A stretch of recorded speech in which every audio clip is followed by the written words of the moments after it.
After 12 years of financial support, my parents texted, "You're not welcome for Christmas. Your sister's husband needs family space." I didn't argue. Just replied, "Okay." Talked to my lawyer, and quietly calculated the $520,000 I'd given them. When I stopped all payments and sold my lake cabin, they suddenly appeared at my door.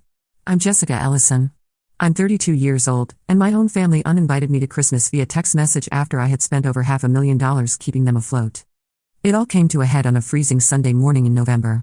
I was sitting in our usual spot at the Daily Grind, a local coffee shop with worn vinyl booths. I'd been coming here with them since I was a teenager.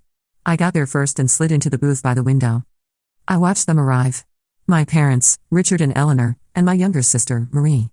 They moved like a single unit, their faces pinched by the cold and something else I couldn't yet name. They didn't smile when they saw me. They slid into the booth across from me, the vinyl sighing under their collective weight. The air immediately grew thick with unspoken words. My mother fussed with her scarf. My father stared out the window. Marie was scrolling on her phone. My father cleared his throat. "We've already discussed this, Jessica," he said, his voice flat and gray. "You won't be coming for Christmas this year." The words didn't register at first. I looked at him, then at my mother, searching for a sign this was some kind of joke. Her eyes darted away. "It's just David needs his privacy, dear," she murmured, her voice thin. David was Marie's husband. It's their first Christmas with little Emma in the new house, and he wants it to be just the core family. The core family. The phrase was a dagger. I was the core that paid for the house they were celebrating in. I was the core that funded the business that bought Marie the time to even have a family. Marie finally looked up from her phone, a smug smirk playing on her lips. "Besides, Jess," she said, leaning forward, "Emma's only 2. It's not like she'd even remember you were there anyway." That was it. The last straw. The utter nullification of my existence. I wasn't a person. I was furniture that could be removed without anyone noticing. A strange icy calm washed over me. I reached into my pocket and pulled out a crisp $20 bill, laying it gently on the table. "For the coffees you were about to order," I said, my voice unnervingly steady. I stood up, slid on my coat, and walked out into the biting cold without looking back. Back in my quiet apartment, I sat in the gray gloom, replaying the scene. The shock began to recede, and something new began to form. It was hard and sharp and cold. It was resolve. I opened my laptop and created a new spreadsheet, overdue investments. Then I picked up my phone and called Michael Davis, my lawyer. "Michael," I said, my voice holding new resonance. "It's Jessica Ellison. We need to talk. As soon as possible." Michael Davis' office was on the 34th floor, a glass and steel perch that looked down on the entire city. I sat across from his imposing desk and walked him through the numbers, line by excruciating line. It was a verbal autopsy of the last 12 years of my life. "The total," I concluded, my throat dry, "is $520,142.68. That's the amount I have documented flowing from my accounts to theirs." Michael leaned forward, scrolling through the tabs I created. Mortgage support, Marie's business ventures, David's debts, household expenses. Each one was a litany of my quiet compliance. "And you have statements for all this?" he asked. "Every single one," I confirmed. "I'm a financial analyst, Michael. I live by the paper trail." "This is comprehensive and frankly staggering," he said, meeting my gaze. "What is it you want to do now?" "I wanted to stop," I said, the words feeling solid. "All of it? Effective immediately. I want all recurring payments canceled. I want every authorization I've ever signed rescinded.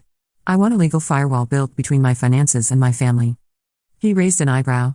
"A firewall is an aggressive posture. There will be consequences." "I'm aware," I said, my voice hardening. "I'm counting on it." The first reaction came less than 48 hours later. Stan Kowalski, the bank manager and my father's golfing buddy, called with forced concern. "Jessica, your mother was just on the phone all in a tizzy. Seems there was some hiccup with a mortgage payment transfer. These things happen. Give me a buzz and we'll get it sorted out." When he called my office line, I had no choice but to answer. "There's no error, Stan," I cut him off. "The payment was not processed because the authorization was formally rescinded by my legal counsel." "Rescinded? What are you talking about?" As I said, it was a legal directive. "If you have questions, direct them to my lawyer, Michael Davis." The folksy mask dropped. His voice became stern, condescending. "Now listen here, young lady. Families have spats. You don't just turn off the taps on your own parents. Think about the stress you're causing them." "I have thought about my stress levels for the past 12 years, Stan. This is me finally lowering them. We're done here." I hung up, my heart hammering. It was the first real test, and I hadn't backed down. The rest of that week passed in a blur of unexpected freedom. For the first time in 12 years, I wasn't fielding panicked phone calls about late payments or emergency expenses. My evenings, previously consumed by family financial crises, stretched out before me like uncharted territory. I found myself actually leaving work at a reasonable hour, something I hadn't done since my early 20s. On Wednesday evening, I did something I'd been putting off for months. I finally organized my home office. As I sorted through stacks of papers and old files, I came across a folder I'd forgotten about, Personal Goals 2019. Inside were handwritten notes about dreams I'd abandoned. A business certification I'd wanted to pursue. A photography class I planned to take. A weekend trip to the mountains I'd been saving for. All of it had been sacrificed on the altar of family emergencies. Marie's car troubles. David's business expansion loans. My parents' temporary mortgage assistance that had stretched into years. Every time I'd saved money for myself, it had somehow found its way into their accounts instead. I pulled out my laptop and started researching that photography class again. The instructor, a local artist named Marcus Chen, still offered weekend workshops. His next session was in 2 weeks. Without overthinking it, I registered and paid the fee. It felt rebellious and terrifying and absolutely necessary. The following evening, I did something even more radical. I went to a wine bar by myself. Not to drown my sorrows, but simply because I wanted to try their Thursday tasting menu. I sat at the bar, savoring a glass of Pinot Noir, and struck up a conversation with a sommelier about the vineyard's history. It was the first conversation I'd had in months that didn't revolve around someone else's problems. As I walked home that night, the city lights reflecting off the wet pavement, I realized I was actually enjoying the silence. My phone hadn't buzzed with urgent family drama all week. No frantic texts about overdue bills. No guilt-laden voicemails about my responsibilities. The quiet wasn't empty anymore, it was peaceful. Friday brought an unexpected revelation.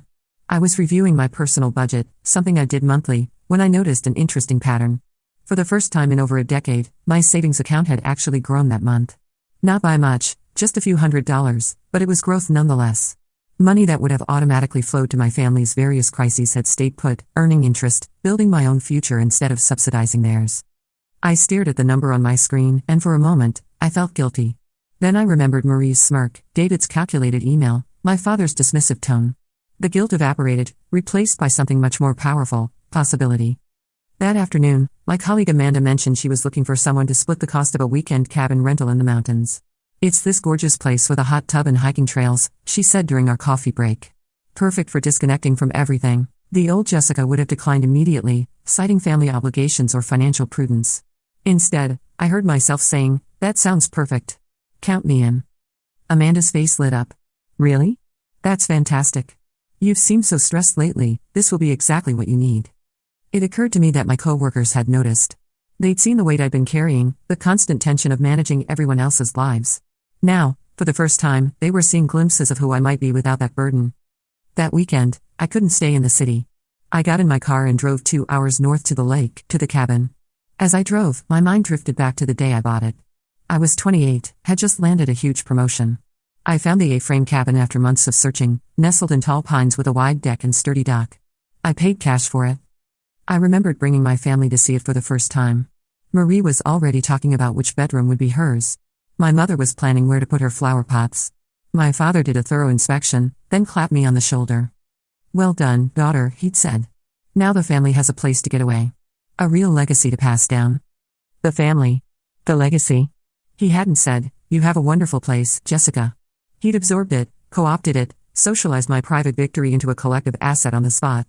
And I, so desperate for his approval, had let him. I'd started giving them financial support early in my career after landing a lucrative position at just 22, plus a substantial inheritance from my grandmother that I'd foolishly shared instead of protecting. Pulling up the gravel driveway, I saw smoke curling from the neighboring cabin's chimney. Colleen Meyer was on her porch, wrapped in a thick blanket, a mug in her hands.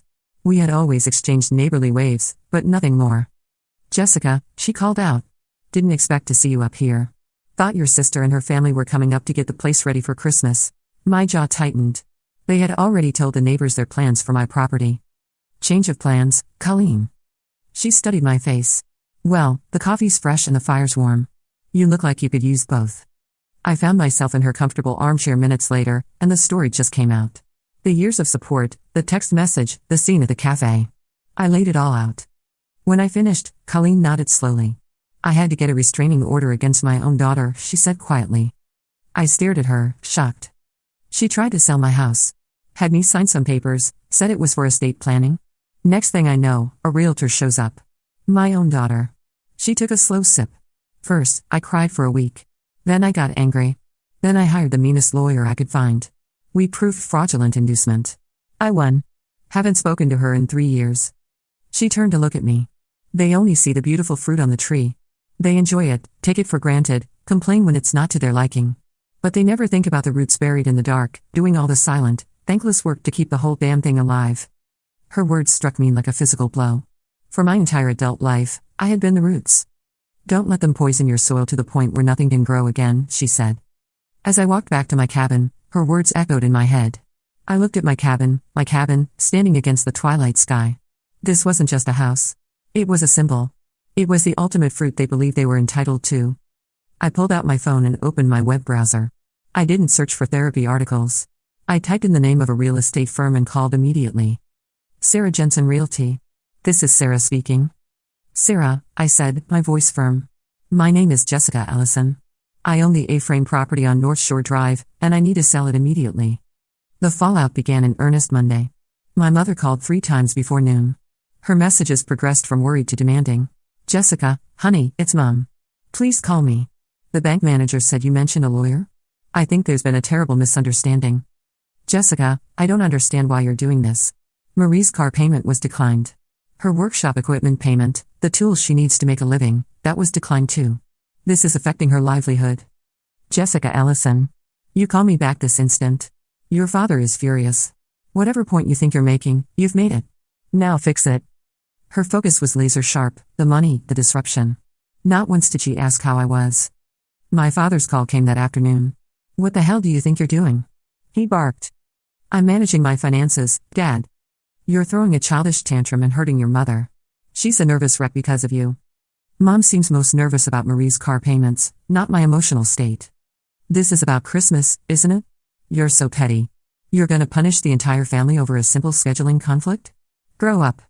It was never about Christmas, Dad. It was about respect. I hung up before he could respond. The truly seismic revelation came from Marie that evening. She called, her voice a cocktail of fury and panic. What is your problem? You're blowing up my entire life. My suppliers are calling.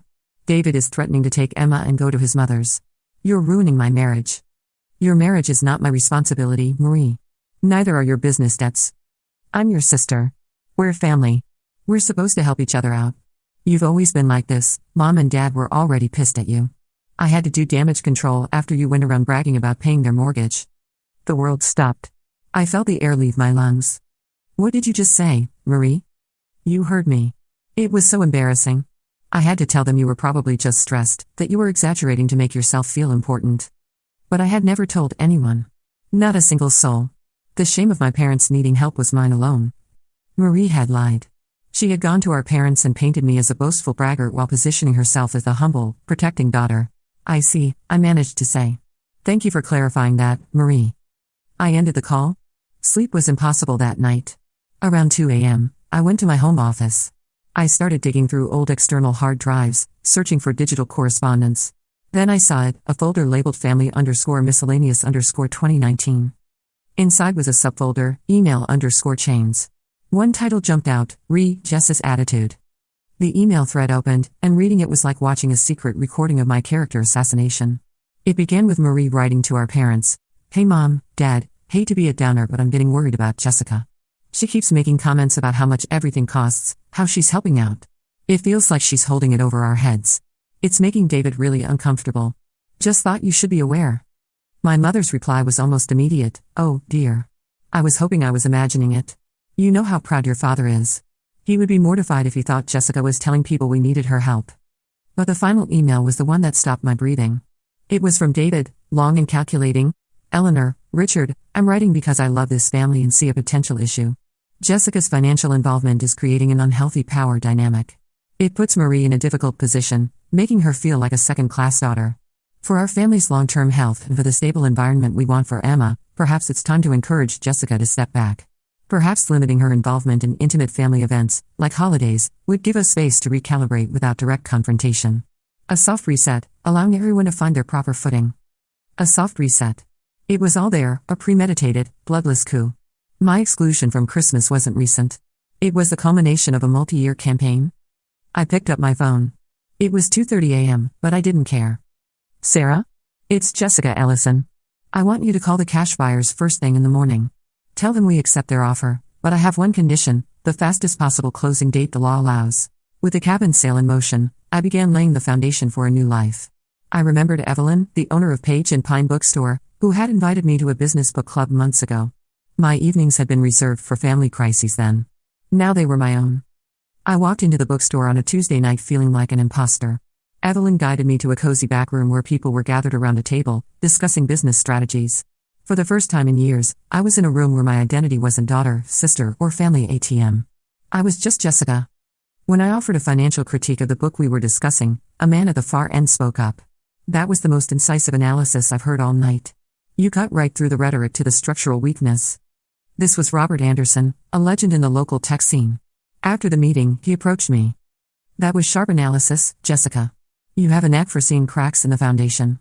What do you do exactly? I'm a senior financial analyst. Mostly risk assessment for mergers and acquisitions.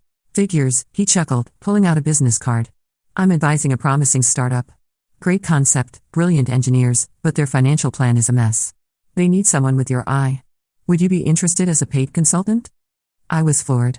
More validation than I'd received from my father in 3 decades. The next couple weeks were productive. I threw myself into my day job and spent evenings on the startup's financial documents. It was clean, logical, everything my family life was not. But it wasn't just the work that energized me. For the first time in years, I was building relationships based on mutual respect rather than financial dependency. The photography class I'd signed up for turned out to be exactly what I needed.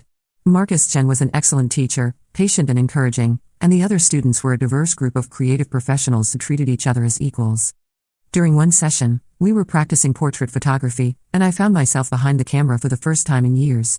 Through the lens, I saw the world differently, in terms of light and shadow, composition and possibility. When I showed Marcus my shots, his face brightened.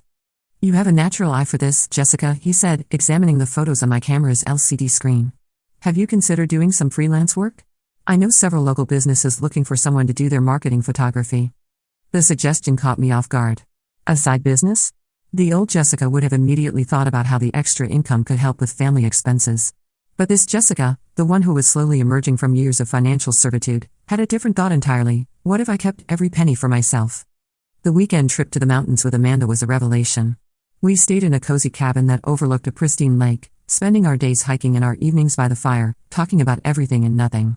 It was the first vacation I'd taken in 3 years that wasn't a family obligation disguised as leisure. You know, Amanda said as we sat on the deck watching the sunset, you're different lately. More present. Whatever you've been doing, keep it up. I almost told her everything then, about the family drama, the financial manipulation, the years of being taken for granted. But something held me back. This new life I was building didn't need to be defined by what I was escaping from. It could simply be what it was, mine. Back in the city, I threw myself into the startup consulting work with renewed energy. Robert had given me access to their entire financial history, and what I found was both fascinating and concerning. The company had brilliant technology and a solid market strategy, but their cash flow management was a disaster waiting to happen. I spent 3 straight evenings rebuilding their entire financial model from scratch. Where they saw success, I saw unsustainable burn rates. Where they planned expansion, I identified critical vulnerabilities. It was complex detective work, and I loved every minute of it. When I presented my findings to Robert, his expression grew increasingly serious. Jesus, Jessica, he said, scrolling through my analysis. If you hadn't caught this, we would have been bankrupt within 8 months. This is exactly the kind of thinking we need on the team permanently. The validation was intoxicating. Here was someone who valued my expertise, who saw my analytical skills as an asset rather than a tool to exploit. It reminded me of who I was outside of my family's financial drama, a competent, intelligent professional with something valuable to offer the world. But the universe, it seemed, wasn't quite done testing my resolve. That Tuesday evening, as I was reviewing Robert's feedback on my report, my phone rang. The caller ID showed my mother's number. I'd unblocked them temporarily, curious to see how they'd respond to the new reality. I let it ring twice before answering. Hello, Mom. Jessica, thank God, she said, her voice thick with relief. I was so worried you'd blocked us permanently. Listen, honey, we need to talk. There's been a misunderstanding with the bank and... There's no misunderstanding, Mom, I interrupted calmly.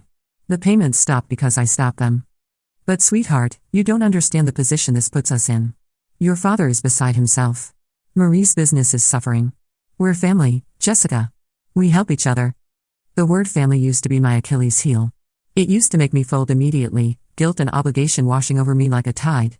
But sitting in my quiet apartment, surrounded by the evidence of my new life, my photography equipment, Robert's business plan, the vacation photos from the mountains, I felt nothing but a clear, cold certainty. You're right, Mom. Family does help each other. But help goes both ways. When's the last time any of you helped me with anything? The silence on the other end was deafening. I could practically hear her scrambling for an answer. Well, we've always been supportive of your career. How? By dismissing it as being counting? By never asking about my work? By treating my success as a resource to be mined rather than an achievement to be celebrated? That's not fair, Jessica. We've always been proud of you. Really? When did you last tell me that? When did you last ask how I was doing without immediately following it up with a request for money? Another silence. Longer this time. We're your family, Jessica. That's just how families work. No, Mom. That's how exploitation works. And I'm done being exploited. I hung up before she could respond. My hands weren't shaking this time. My heart wasn't racing. I felt nothing but a deep, abiding peace. One evening, as I wrapped up my report, my phone buzzed with a notification from the family group chat I'd muted but never left. It was from Marie. Hey everyone. Planning on driving up to the cabin next weekend to get it ready for Christmas. Need to put up lights, clear the deck. Mom, can you bring the old ornaments? I read it twice. They were making decorating plans for a house that was about to belong to someone else.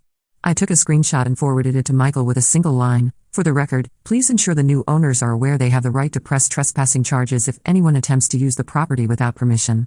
Robert called that day, ecstatic with my report. Jessica, you're a miracle worker. You found the fatal flaw in their burn rate. I want you on the call with the Board of Investors next week.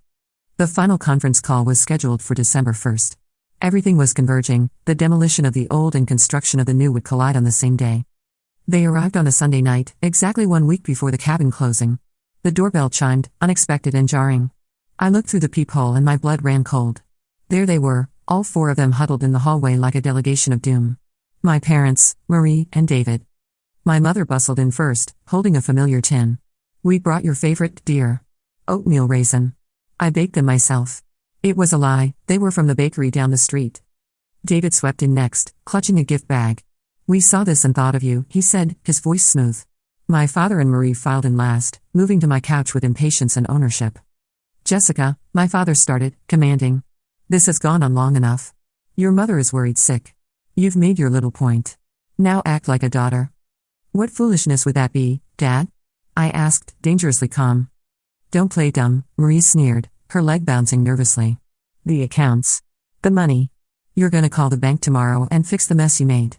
I let my gaze travel over each of them. The martyred mother with her bakery cookies. The manipulative brother-in-law with his empty gift. The entitled sister who saw my life as her personal credit line. The domineering father who saw my compliance as his birthright.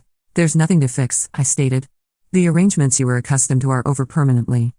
David, seeing brute force failing, stepped in with crafted sympathy. Jessica, we know you're upset about Christmas. We understand. We're so sorry if your feelings were hurt. Of course we want you there. We're family. Family, I repeated, letting it hang in the air. I looked directly at him. You stopped being my family the moment you wrote that email suggesting a soft reset to my mother. The moment you decided my presence was a strategic inconvenience to be managed. The blood drained from his face. His mask of composure shattered. For a split second, I saw the real David, a creature of cold ambition, cornered and exposed. My father stood up, flushed with anger. That's enough games. We are not leaving until you agree to set things right. We have plans. Next weekend, we're going to the cabin to prepare for the holidays. This was it. I walked to my desk and picked up a simple blue file folder. I placed it on the coffee table with a soft thud. That might be difficult, I said quietly. The new owners take possession of the cabin on Friday afternoon.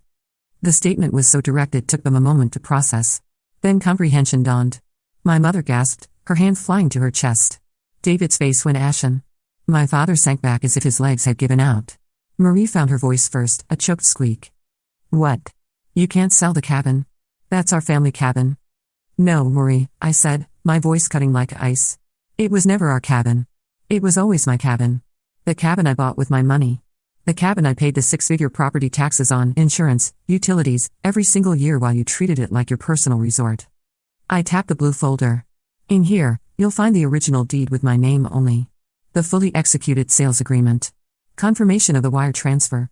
The closing document scheduled for 2 p.m. this Friday. It's done. Marie was white as a sheet, staring with raw hatred and horror. My father looked like he'd aged 10 years. And right then, my phone began to ring. The screen lit up, Robert Anderson. A slow smile spread across my face. I pressed speakerphone, never leaving their shattered faces. Jessica, sorry to call at home. Hope I'm not interrupting anything. Not at all, Robert. Fantastic. I have spectacular news. The board meeting was a home run. They loved our presentation, called your financial modeling genius. They greenlit the project, full funding effective immediately. I saw my father flinch at financial modeling.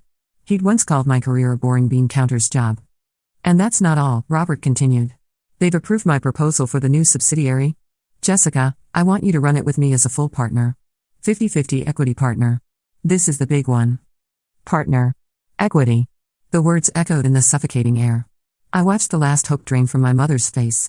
They weren't just losing their ATM, they were witnessing its transformation into something utterly beyond their reach. So clear your schedule. We're taking the team out for celebratory dinner Friday night.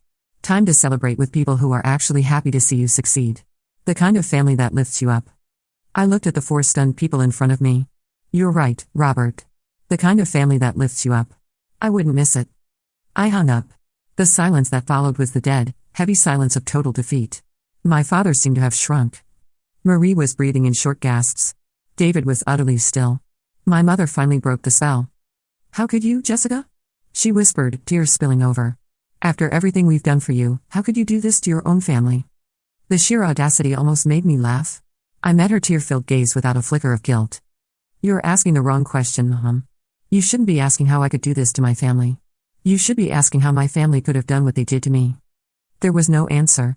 They began gathering their things in slow motion. My mother loved the cookies. David abandoned the gift bag. They filed out silently. I didn't escort them to the door. I heard the door click shut, then their voices in the hallway, hushed, vicious whispers. I could hear Marie blaming David, David blaming my father blaming everyone. The sound of their implosion faded as they walked away. I turned the deadbolt. The solid thunk was one of the most satisfying sounds I'd ever heard. I leaned against the door for a moment, listening to the silence. Then I walked to my kitchen and opened a bottle of wine, not to drown my sorrows, but to celebrate. I poured myself a glass and stood at my window, looking out at the city lights below. For the first time in my adult life, I was completely, utterly free. The next morning brought an unexpected sense of lightness. I woke up naturally, without the anxiety that had plagued my mornings for years. No urgent texts awaited me. No voicemails full of financial emergencies. Just silence and possibility. I made myself a proper breakfast, something I rarely had time for when I was constantly managing family crises, and sat at my table reading the business section of the newspaper. There, in a small sidebar article, was a mention of Robert's company and our successful funding round. Seeing my work acknowledged in print, even indirectly, filled me with a pride I'd never experienced from any family interaction. My phone rang around noon. It was an unknown number with a local area code. I almost didn't answer, but curiosity got the better of me. Jessica Ellison? The voice was professional, crisp.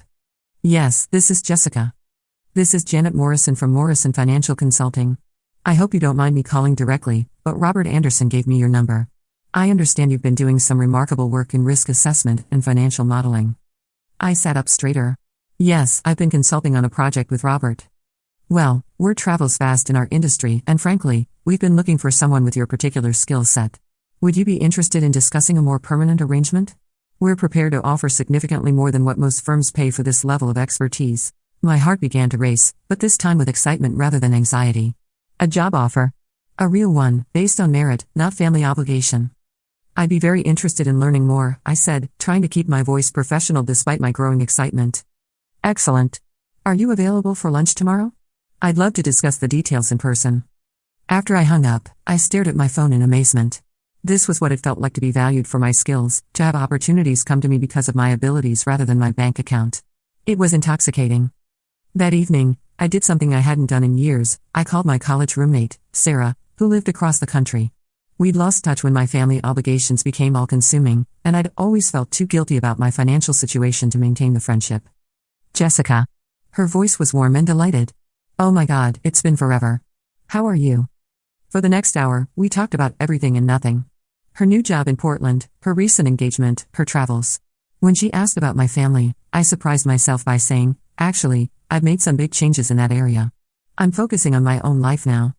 "Good for you," she said, and I could hear the sincerity in her voice. "You always gave too much of yourself to everyone else. I'm glad you're putting yourself first for once." As we said goodbye, Sarah added, "You know, I'm coming to your city for a conference next month. We should definitely get together. I want to hear all about these changes." After hanging up, I realized I was smiling. Really smiling, for the first time in months. I was reconnecting with people who knew me before I became my family's personal ATM. People who remembered who I was when I wasn't drowning in other people's problems. The lunch meeting with Janet Morrison exceeded all my expectations. She was sharp, professional, and impressed by my work. The position she offered wasn't just a job, it was a partnership track with profit sharing and the opportunity to build my own client base. "Honestly, Jessica," she said over dessert, "we've been looking for someone like you for 2 years. Your approach to risk assessment is exactly what our clients need. Robert showed me your startup analysis, and it's some of the most insightful work I've seen in this field." When she named the salary, I had to work hard to keep my expression neutral. It was nearly double what I was currently making, with performance bonuses that could add another 50% on top. "The only question," Janet continued, "is whether you're ready to fully commit to this level of responsibility. This role requires someone who can focus entirely on the work without outside distractions." Outside distractions? If she only knew how recently that would have been an impossible requirement. "I can absolutely commit to that," I said, and meant every word. Walking back to my office after lunch, I felt like I was floating. This was what success felt like when it wasn't immediately siphoned off to solve other people's problems. This was what ambition looked like when it wasn't constantly derailed by family emergencies. I thought about Marie, probably struggling with her failing business. About David, scrambling to maintain their lifestyle without my subsidies. About my parents, facing the reality of their financial situation for the first time in over a decade. I felt nothing. No guilt, no urge to rescue them, no familiar twist of anxiety in my stomach. They had made their choices, just as I was making mine. A year later, my life was unrecognizable in the best possible way. The company Robert and I co-founded was a bona fide success story. Our financial risk management approach had become the industry standard. We were featured in Forbes, moved into a larger downtown office. My professional relationship with Robert had blossomed into genuine friendship, the mentorship I'd always craved. I had standing Friday dinners with him and his wife Clara, who embraced me as their own. My friendship with Evelyn from the bookstore had deepened into coffee conversations and quiet anchoring. I drove up to the lake monthly, not to see the cabin, but to lunch with Colleen Meyer. She was my touchstone, a living reminder of the strength it takes to choose yourself. During one autumn lunch, she gave me the final update on people who now felt like characters from a book I'd read long ago. "Saw in the paper that Richard and Eleanor Ellison sold their big house," she told me. "Downsized to a small condo. Heard their club membership lapsed." "And my sister?" Colleen sighed. "Marie and David separated about 6 months back. Her workshop business went under when the funding dried up. Last I heard, she was working some sales job she hates. Funny how love can have a precise price tag." I felt nothing. It was like hearing weather from a distant state. Their lives had absolutely nothing to do with me anymore.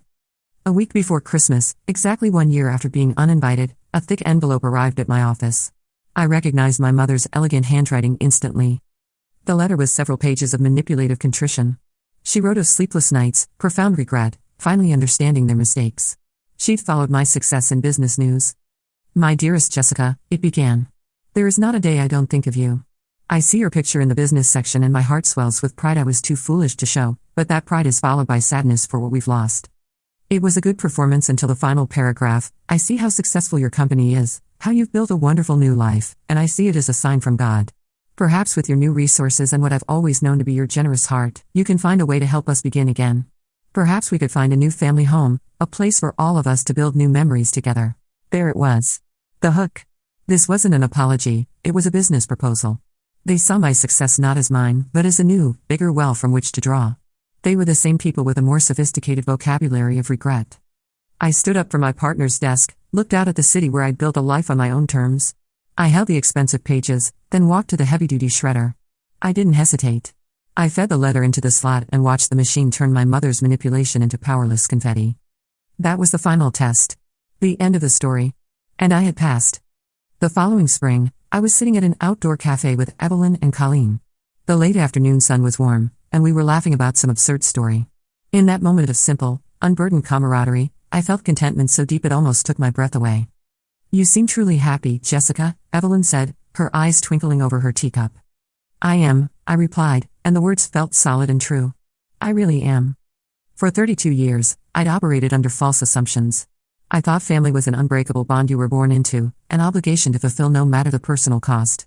I thought love was demonstrated through silent sacrifice, and I believed my value was tied to my usefulness to others. Losing my biological family felt like violent amputation. But now, with clarity of time and distance, I realize I didn't lose a limb, I had a sickness removed. A poison that had been slowly draining the life out of me for decades. The most important lesson: you don't have to accept the family you were given. You have the right to choose the family you deserve. My real family is now a feisty widow who taught me the difference between fruit and roots. A gentle bookstore owner who showed me new worlds were possible. A brilliant business partner who saw my potential and treated me with unwavering respect. It's a small circle, but mighty, built not on obligation and guilt, but on mutual admiration, shared laughter, and genuine care. It took me a long time and over $500,000 to learn the difference between being useful and being valued. Being useful means they need something from you. Being valued means they simply want you, your presence, thoughts, company. I no longer sign checks for people who don't appreciate the person signing them.